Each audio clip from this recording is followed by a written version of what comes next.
পরীক্ষার প্রশ্নপত্র পাওয়া যায় এবং তাকে জিজ্ঞাসাবাদ করলে জানা যায় যে তার দুলাভাই তার স্বামীর খালাতো বোন যে সাজ্জাদুল হক শালু অর্থাৎ তার সাথে তার কন্টাক্ট হয়েছে যে 6 লক্ষ টাকার বিনিময়ে তাকে সেই চাকরি ব্যবস্থা করবে।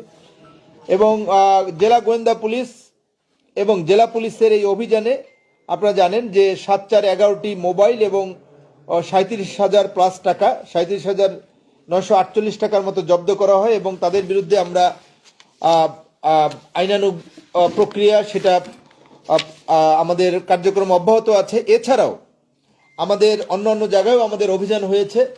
আমি যখনই এই প্রতারণার সংবাদ এবং প্রশ্নপত্রগুলি ভুয়া আমরা পাই, আমি সম্মানিত জেলা প্রশাসক মহোদয়কেও বিষয়টা অবহিত করেছি।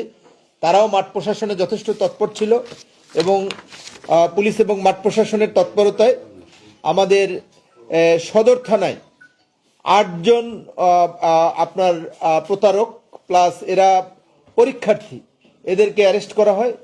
এদের মধ্যে সাদি নামে একজন কানের মধ্যে এমন একটা ডিভাইস লাগাই আসছে যে সে নিজেই ডিভাইস খুলতে পারছে না, ডাক্তার দেখানো লাগবে তার।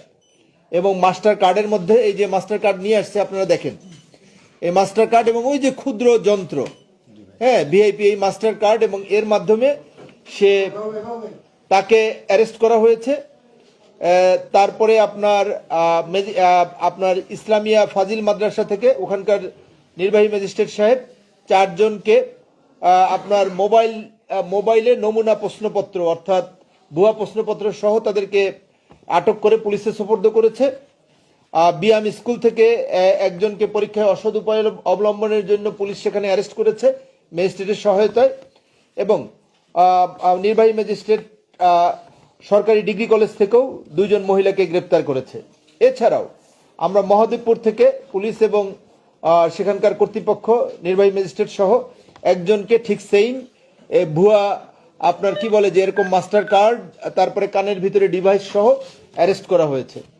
সর্বোপরি আমরা বলবো যে নওগাঁ জেলায় এই প্রাথমিক বিদ্যালয়ের সহকারী শিক্ষক নিয়োগ পরীক্ষা এটাকে সম্পূর্ণ দুর্নীতিমুক্ত করার জন্য যে অভিযান হয়েছে তাতে আপনার জেলা গোয়েন্দা শাখায় 8 জন, সদর মডেল জেলা গোয়েন্দা শাখায় 9 জন এবং ডিবি এবং সদর থানায় 8 জন, মহাদেবপুরে 1 জন, মোট 18 জনকে আপনার গ্রেপ্তার করা হয়েছে এবং প্রত্যেকের বিরুদ্ধেই পাবলিক পরীক্ষা নিয়ন্ত্রণ আইন সহ অন্যান্য যে সমস্ত ধারায় তাদের অভিযোগ হয় সেই অনুযায়ী তাদের বিরুদ্ধে